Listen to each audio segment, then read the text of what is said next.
So we are happy to have the very end of the value chain with us, with Jürgen Güldner from BMW.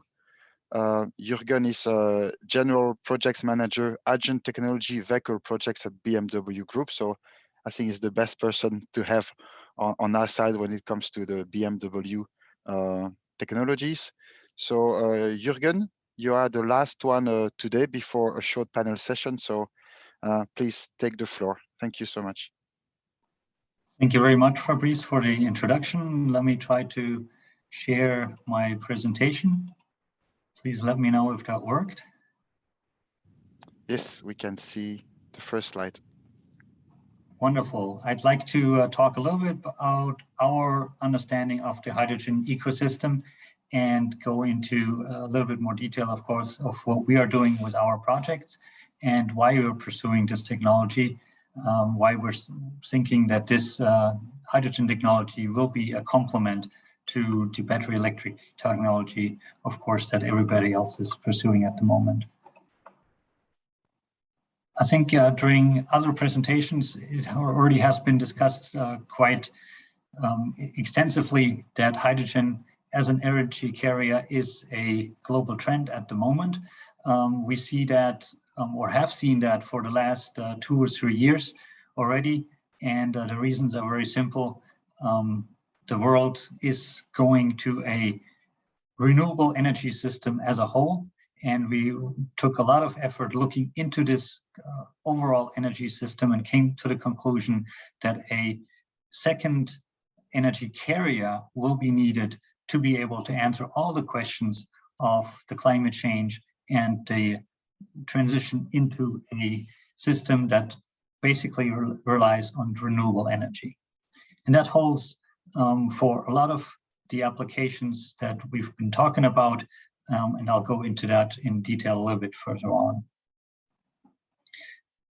Now, starting with the International Energy Agency report to the G20 meeting in Osaka at the time in September 2019, a lot of countries have put out hydrogen strategies worldwide. There's a lot of initiatives going on, about 30 countries, and the number is increasing almost monthly, have put out hydrogen strategies. And the main goal here is to create a hydrogen economy with synchronizing the demand side and the supply side.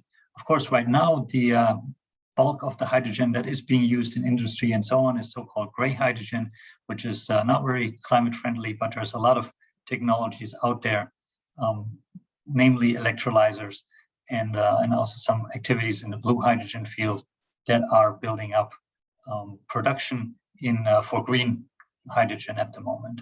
And when you look at the project pipelines that several institutions have gathered for the future, for this decade actually, you can see that almost all of the new hydrogen production capacity that is either already in the implementation stage or at least in the planning stage in various projects worldwide is going to be green hydrogen, with about maybe 15% being blue hydrogen.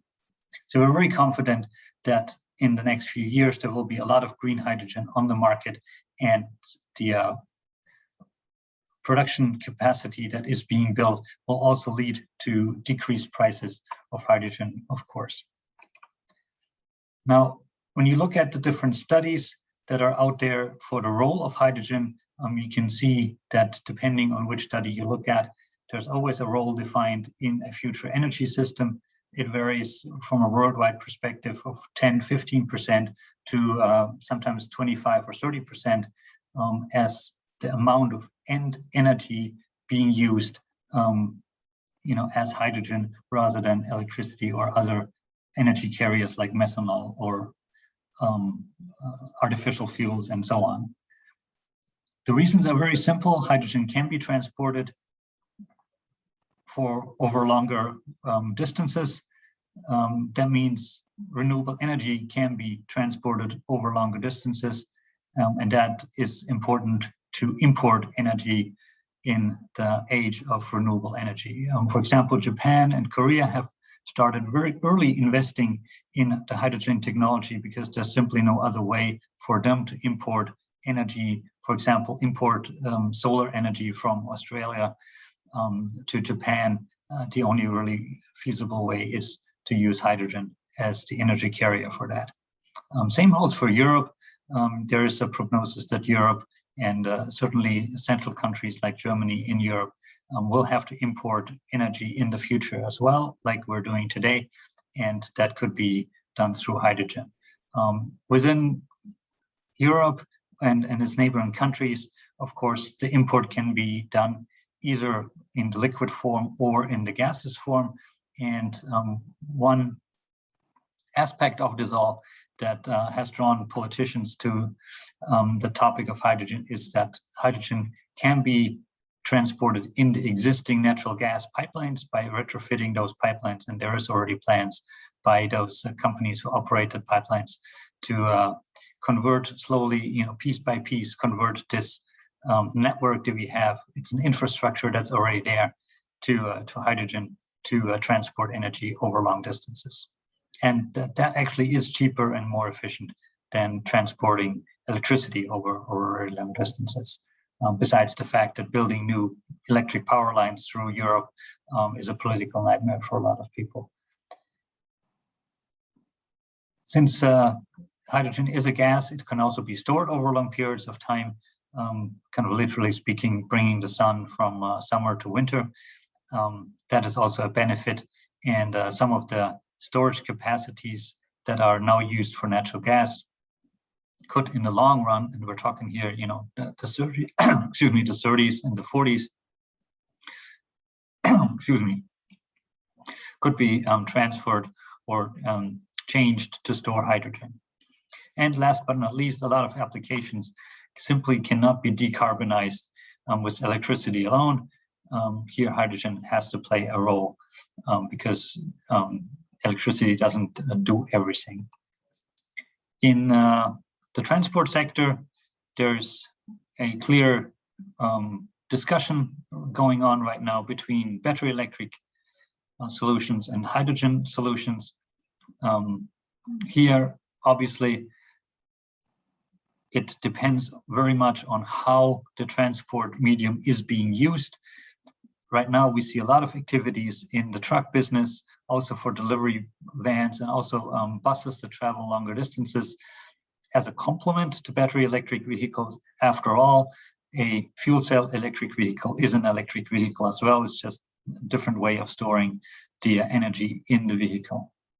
And then coming more to the passenger vehicle side of things, where we are pursuing our programs, and we also see that there is a number of customers who would prefer a solution that gives them a lot of flexibility, that makes them more independent of the electrical charging and so on.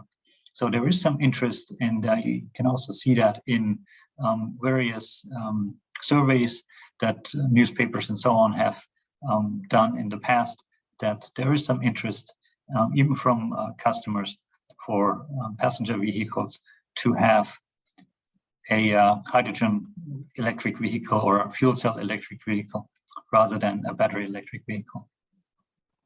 For hydrogen or fuel cell electric vehicles to be successful in the market, and that's something that has been talked about previously as well, cost is the main factor. There's a lot of activities in making the components and systems for hydrogen vehicles cheaper. Here, scaling will come into play, and we do see some synergies between the different applications because, in contrast basically to diesel technology, the fuel cell technology is pretty much the same for commercial vehicles and passenger vehicles. And the scaling or the economies of scale can be leveraged by the suppliers of the several components that contribute to a fuel cell system. Obviously, the other big issue is the infrastructure with filling stations that would sell hydrogen at a reasonable price. And here, for the transport sector, €5 per kilogram at the pump kind of is the target, where some of the commercial applications, but also the passenger vehicle applications will come to a point where it's attractive for customers. These fueling stations, again, or this network of fueling stations that will be required for the trucks in particular, should be built out such that it can service all the different applications in the transport sector, which means that gas stations should have, one side for trucks, buses, and the other side for passenger vehicles. And that would make the infrastructure rollout cheaper than if it's being built separately for trucks and then at different stations, maybe for passenger vehicles. Obviously, the infrastructure should be the same, and all the transport modes should use the same infrastructure. And again, here, in contrast to diesel, the hydrogen itself is the same. The requirements are the same, and it's just the flow rates and so on that are a little bit different in the commercial vehicle sector.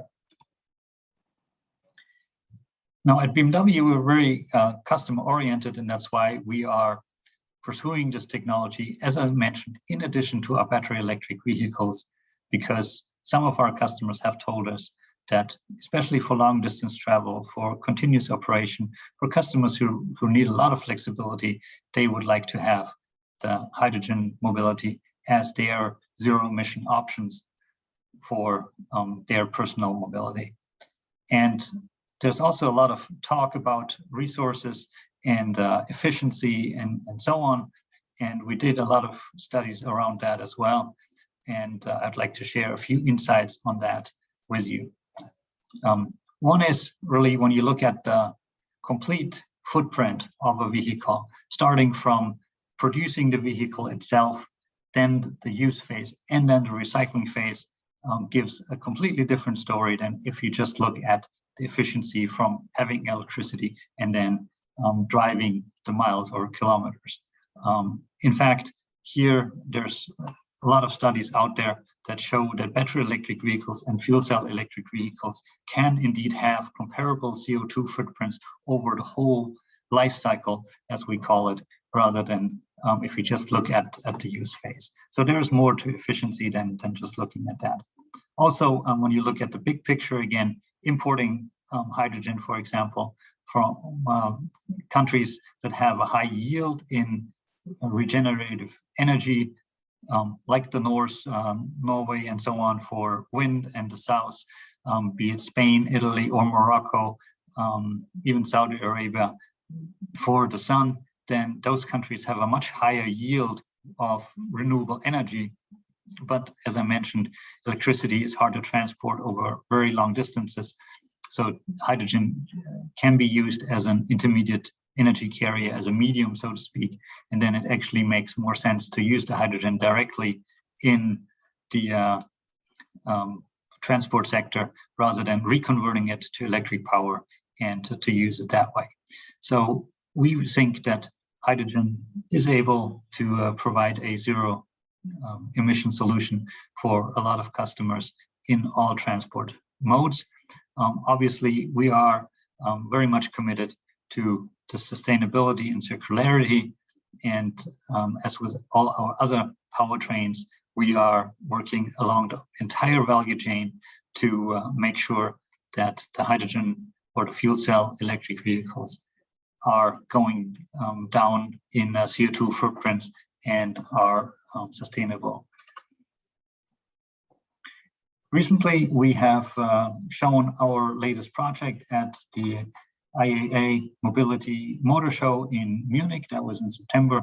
We are working on a project that integrates our second generation of fuel cell technology into our X5 model. And we have started road testing and so on just a few months ago, and were able to showcase this vehicle project in Munich just a few weeks ago. Now, this project will lead us to a small fleet at the end of next year, which unfortunately we will not sell or lease yet. It is a test fleet for our internal purposes, but we will gather a lot of information, a lot of experience with those vehicles to make sure that when we are ready to bring a product to the market, it will fulfill all the requirements of a normal vehicle. Now, inside this car, we have, we think, the most powerful fuel cell engine, we call it, in the engine compartment. We have a fuel cell system that is able to produce 125 kilowatt of power, and we're able to do that continuously, which means that we can drive at good Autobahn speeds, 180, 190 kilometers an hour, pretty much permanently. We chose this point, 125 kilowatts, as the operating, or as the max operating conditions for the fuel cell system, because that kind of allows to operate the car in all kinds of conditions, and also as an outlook maybe for the future, allows towing capability and so on. In addition to the fuel cell system in the engine compartment, here in this overview, we see two hydrogen tanks that are in the middle of the vehicle. They hold a total of 6 kilograms of hydrogen, which in this car allows for about 500 kilometers of range, customer range, not some cycles, but real, customer driving ranges. And we think that is a pretty good offer for the future. In the rear of the car, we have an electric motor, and that electric motor is taken directly from our battery electric vehicles. It's the same motor, actually with the same axle as our iX vehicle. That again gives us a lot of synergies with our other electric vehicles. On top of that motor, we have a small battery. It's in size and weight, but it is a very powerful battery. That's why we call it a power battery. It delivers 150 kilowatts extra power. So in total in that vehicle, we have 275 kilowatts. That's 374 horsepower. And as you can imagine, that gives great driving dynamics, as you would expect from a BMW. This battery is designed really for power, not for energy content. And that's why we can get so much power out of it. I would like to wrap it up with this.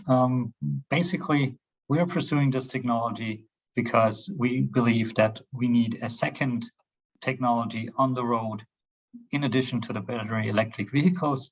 It's not a competition between the technologies. It's more offering each and every customer the powertrain and the solution they need for their individual mobility.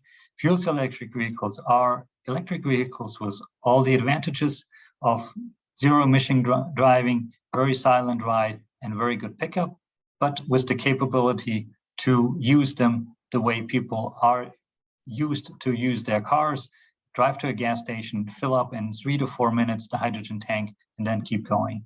And to make that happen, of course, the hydrogen infrastructure is needed, but we see that being rolled out in a lot of markets at the moment within this decade.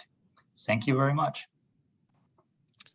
Thank you so much, Jürgen, for the BMW view. So the end of the value chain. So that's where our products end up. So we wanted to have your talk today, and it was very interesting. There is one question that I see from the Q&A as well. Is if you look at the hydrogen, and if you look at using hydrogen in internal combustion engine, what is the view of BMW on this approach that we see emerging a little bit everywhere in the market? Yeah, as BMW, we investigated hydrogen combustion engines many years ago. Some of you might remember the Hydrogen 7 project, where we had actually a combustion engine that could do dual fuel, meaning that it could be driven by petrol or by hydrogen. We gave that up because of a lot of reasons. One was that the efficiency of the hydrogen combustion engine, at least in the passenger vehicle, is much lower than a fuel cell. So at the end, we only get about half of the range from the hydrogen than we get with a combustion engine than we get with a fuel cell system. And range is an issue. And I said, earlier that we get about 500 kilometers driving range out of our vehicle right now. if we use a combustion engine, we would only get about 300 kilometers. So that's not very practical. And the room in a vehicle, of course, is limited, and we don't want to take any space away from the customers. So that's why we see that it's more important here to go to fuel cell. The other reason simply is that we can reuse a lot of the components on the electrical side from our electric vehicles, and we don't want to pursue two technologies at the end. In the 30s, we think, you know, there will be a lot of the vehicles being battery electric vehicles, and we just want to reuse those motors, inverters, and so on, and have one platform that then can do either battery electric vehicles or fuel cell electric vehicles, and not and kind of phase out the combustion engine probably in the 30s sometime. There's a second question here about the cryo-compressed technology. If there's time, I'll just answer that as well. Yes, quickly yes, go ahead, and then we'll close. Cryo-compressed technology requires the hydrogen to be very cold, minus 253 degrees to be precise. And that simply is not feasible in a passenger vehicle, because those vehicles are used sometimes, you know, very frequently, and sometimes they're not used at all for a few weeks.